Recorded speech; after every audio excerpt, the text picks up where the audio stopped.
If you love attacking chess, then check out this rocket ship variation. You will be launching your pawn storm to the kingside, and if you are able to successfully wedge a pawn in your opponent's territory, it is going to be very difficult for your opponent to find defenses. Hope you enjoy. Happy learning, everyone. So, okay. Basically, King's Indian defense, we get into this line where e5 gets played, and you can't take, right? I just talked through it. Basically, after this, I think black is known to just be in a fine endgame. Like, even though they gambit the pawn, they get it right back, right? In this. So, totally fine. Equal material and everything. But, instead, my opponent just castles. I play knight c6, instigating d5. And they push it. I move out of the way. And, okay, now I start reorganizing. They move back, which I've seen before. Sam Shanklin played a Grandmaster Simul against him. Obviously, he was the Grandmaster, not me. I was just the Papega trying to see if I could beat a Grandmaster while he's distracted by 20 other chessboards. And yeah, so I moved my knight back because I figured this knight is going to reroute and try and help a c5 push and just a pawn storm and overall general queenside counterplay. So I moved my knight back to help defend and push f5. He allows me to close the structure off. And look, pawn structures, what did I say earlier? When you have a pawn chain, you always want to attack the flank side. And the flank side is what direction the pawns are facing. The arrow is going this way, so I want to attack my opponent's king side because of that. And I immediately start playing g5. This was a little bit weird. I know in a line like bishop d2 and bishop a5 is a line because you're really trying to put a lot of pressure on these two pawns if you're white in the King's Indian defense. But another way, you know, they're trying to apply pressure by pinning my knight. So you gotta think, what's my opponent's plan? Okay, I play g5 to immediately stop my opponent's plan. And now that bishop's just kind of there. And like, if you think about it, this bishop, it can't go anywhere except for backwards. That's the only viable square. Push, g4. They take my d pawn, but I'm like, this is pretty well defended, all good. And they bring their rook over this way.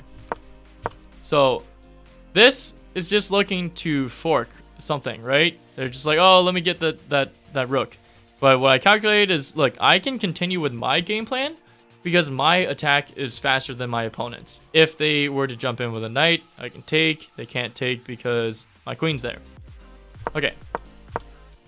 g3, which is a blunder. Why is it a blunder? No.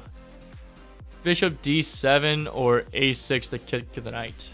Well, why is it a blunder? Only move is h takes g3. Huh, which they played. Okay. And if they were to take, I can play h4, right? Bishop e1 and then a6. Okay, so the computer did not believe in my attack. I thought I could just like keep coming through and crashing through. Like, I guess I can't. I would have to play like rook f7 now. Okay, so this wasn't right. I thought h4 to back up the bishop and continue my attack, but I mean rook f7. I mean, it's still relatively even, but okay. All right. So my opponent instead played bishop e3, and that forced a mate in 5. Of course, whenever you have a pawn just wedged in like that, it's really hard for the king to escape. There's limited resources. Right now, it's even blocked by its own rook.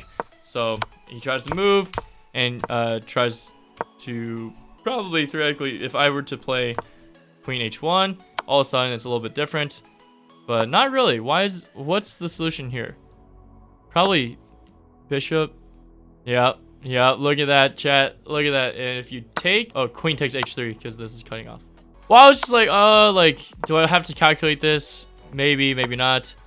But yeah, for me it was just easier to calculate knight h4.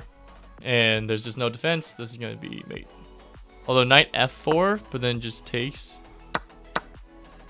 Yeah. Okay. Basically, at the end of the day, the King's Indian defense, technically, if you look at the engine evaluation, the King's Indian defense, despite all these being book moves, it does not like this opening. Because in this position, let's see. It says that it's plus 1.2 for white. But from a human's perspective, it's like, oh, I would rather not have to deal with all the defensive maneuvers that white's here, because It's dangerous. It's very dangerous, as you can see from the game I just played. Hope you learned a lot, and if you want to see more crazy attacking chess, then go check out these games where Super Grandmasters beat the living crap out of each other.